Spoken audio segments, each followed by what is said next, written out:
Rohit retirement rumours are clear. Rohit नहीं जा रहा है भाई। ये खुशखबरी एज ए इंडियन फैंस देख के बहुत खुशी हो रही है।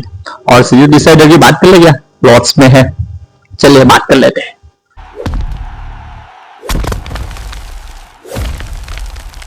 Welcome to Jay's Crick Talk. Welcome to Jay's Crick Talk. Jay's Crick Talk में आपका स्वागत है। हाँ जरूर सब्सक्राइब, वीडियो को सब्सक्राइब, लाइक, कमेंट, शेयर जरूर कर देना। हाँ, क्विक अपडेट के लिए, क्रिकेट अपडेट के लिए इंस्टा पेज को भी जरूर फॉलो कर देना। हाँ, रोहित के हवाले से खबर आ रही है कि रोहित कहीं नहीं जा रहे भाई।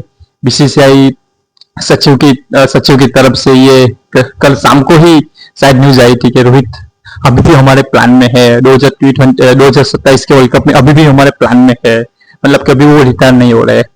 और ये खबर सुन के एज अ क्रिकेट फैन बहुत अच्छा लग रहा है, क्योंकि हमने क्रिकेट प्रति हमारी जो भावना है, हमारी जो इमोशनल है क्रिकेट प्रति, क्योंकि क्रिकेट को देख के ही बड़े हुए हैं, क्योंकि क्रिकेट प्रति लगाव है, क्रिकेट प्रति हमको प्रेम है।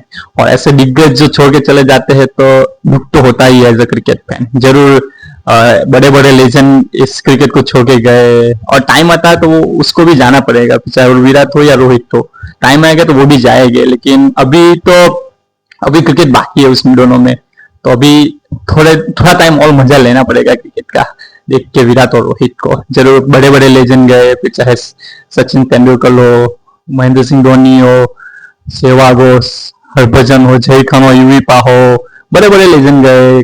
फिर चाहे द ग्रेट सुनील गावस्कर हो, द कपिल देव हो, बड़े बड़े लेजेंड को जरूर हमने उन लोगों को नहीं देखा है, कपिल देव को, द ग्रेट सनी गावस्कर को, लेकिन उन लोगों ने भी इस देश के लिए जो क्रिकेट खेला ना, वाकई बहुत बढ़िया खेला है। क्योंकि 10,000 रन बनाना उस टाइम पे, वहां पे वेस्ट इंडीज के वो लंबे लंबे बॉलर के सामने वो बिना हेलमेट के वो लोग खेलते थे, तो वो लोग भी जान सकते हैं ना कैसे क्रिकेट खेले जाती है उन टफ बॉलर्स के सामने, और टफ पिच पे बिना हेलमेट के वो भी। क्योंकि वहां पे मार्को मार्शल थे, कर्ली अम्ब्रेस थे, एम्ब्रोस थे, वेस्ट इंडीज के वो बड़े बड़े लंबे लंबे बॉलर के सामने वो लोग खेले थे, तो आसान नहीं था उन लोगों के लिए। फिर रिमेम्बर कपिल देव की वो वर्ल्ड कप 1983 में वो पारी जिम्बाब्वे के सामने, जहां पे 5 विकेट गिर गई थी। उसके बाद वो कपिल देव की पारी अभी भी याद आती है। जरूर हमने उसको उन लोगों को नहीं देखा है, लेकिन हमारे पापा है, हमारे घर वालों से उन लोगों की बातें सुनी, और वो बातें सुन के ही क्रिकेट प्रति लगाव आ जाता है और क्रिकेट प्रति प्रेम आ जाता है। जरूर हमने सबको देखा है, लेकिन विराट और रोहित को ऐसे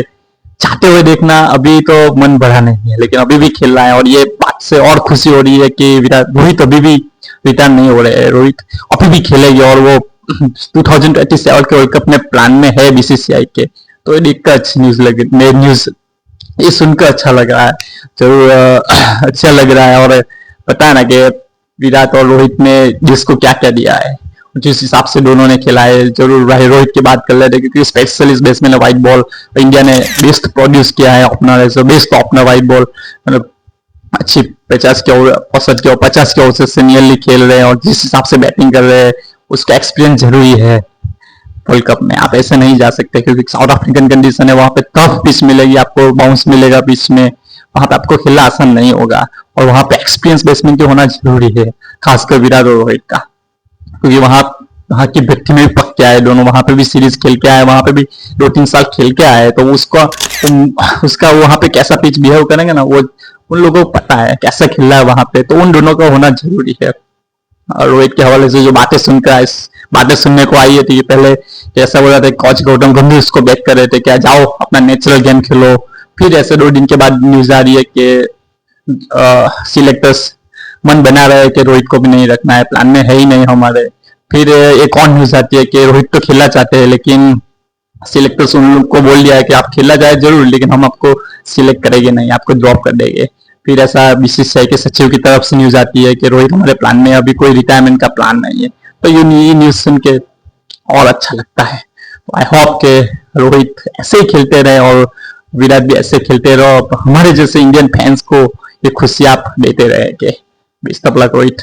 और तीसरी ओडीआई सीरीज डिसाइडर की तरफ से सीरीज डिसाइडर तरफ जते, वहां पे इंडिया और इंग्लैंड के बीच लॉस में खेला जाने वाला है वो तीसरा वनडे पहला बर्मिंघम इंडिया जीता, दूसरे में सोफिया गार्डन कार्डिफ में इंग्लैंड ने वापसी की, और क्या खूब वापसी की। वहां पे एक पॉइंट अच्छा लगा कि हैरी ब्रूक जिस हिसाब से कैप्टनसी कर रहे थे, क्योंकि एक समय पे इंडिया 180 पे 3 थी, वहां से ऐसी वापसी की, जोफ्रा को लगाया, वहां पे जोफ्रा ने कोहली को आउट किया, फिर ऐसे जोफ्रा को लगाया, फिर जोफ्रा ने कोहली को आउट किया, फिर ऐसे इंडिया कोलैप्स हुई कि 235 तो 40 तक ही पहुंच पाए, और वहां पे डांट देनी पड़ेगी हैरी ब्रूक की कैप्टनसी की। जिस हिसाब से बंदा कैप्टनसी कर रहा ना, बहुत ही बढ़िया कर रहा था। रिमेंबर पहली ओडीआई में बर्मिंघम में शुभमन गिल भी अच्छी कैप्टनसी कर रहे थे, वहां पेसर्स को पता है 10 में पेसर्स को मूवमेंट मिल रही थी, वहां पे पेसर्स को लगाया गया था, एक साइड पे बुमराह हो, फिर गुरमीत ब्राह हो, फिर प्रसिद्ध कृष्णा हो, और लंबे हाइट कट के, तो उन लोगों को लगाया गया था, वहां पे उसकी कैप्टनसी भी अच्छी देखने को मिली।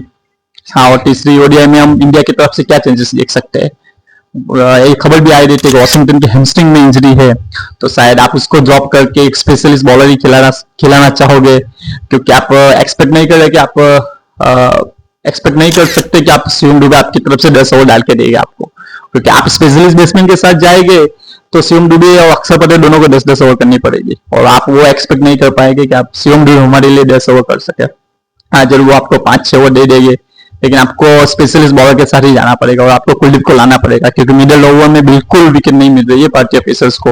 उस दूसरी वनडे में भी 125 पे आधी टीम पवेलियन लौट गई थी इंग्लैंड की, फिर भी इंडियन बॉलर्स वो कंधे थोड़े झुके हुए लग रहे थे, क्योंकि वहां पे रूट की और वो विल जैक्स की पार्टनरशिप ने मैच पूरा निकाल दिया था। तो मिडिल ओवर में वहां पे कुलदीप का होना जरूरी है, क्योंकि एक विकेट टेकर्स को लाना जरूर पड़ेगा, और वो कुलदीप ही आ सकते हैं, कि कुलदीप को ही ला सकते हैं, आपके कुलदीप आपको मिडिल ओवर में विकेट ले सकते हैं, इसलिए काम चाइना में। और इंग्लैंड की तरफ से जो रूट को आउट करना जरूरी है, जो रूट का विकेट बहुत बड़ा इंपॉर्टेंट होगा, क्योंकि दोनों मैच में उसने ही रन बनाए, कि एक कोना पकड़ के चलते रहते हैं, और वो डिफेंस सिंगल डबल करके मैच निकाल के जाता है, तो वो उसका विकेट लेना बहुत जरूरी है। और इंडियन की तरफ से ये चेंजेस हो सकता है, और तो कोई चेंजेस करने की जरूरत नहीं। हाँ, के राहुल अच्छे हो, उस दिन सिक हो, बीमार हो गए थे, तो वो वापस आ सकते हैं ईशान किशन की जगह पे, और ये 2 ही चेंज टेक्निकल चेंज पॉसिबल है, बाकी और कुछ चेंजेस करने की जरूरत नहीं है। जरूर रोहित से रन की उम्मीद है, विराट से रन की उम्मीद है, शुभमन गिल तो रन बना रहे, उस दिन भी अच्छा टच में दिख रहे थे, लेकिन अनफॉर्चुनेटली सॉफ्ट डिसमिसल कह सकते हो उसको, सीधा कैच आउट करके, तो टॉप ऑर्डर को रन बनाना पड़ेगा इंडियंस के लिए, कि नीचे बॉटम में जो विकेट बॉटम में टॉप में से जो नहीं रन बना पाते, बॉटम वाले कोलैप्स हो रहे हैं इंडिया की तरफ से, क्योंकि उस दिन राहुल भी नहीं थे जो आपको संभाल सकेंगे, तो राहुल इस बार आ जाएगा तो वो संभाल लेते हैं, लेकिन टॉप में किसी दो को तो चलना ही पड़ेगा, तभी इंडिया अच्छी स्कोर बना पाएगी।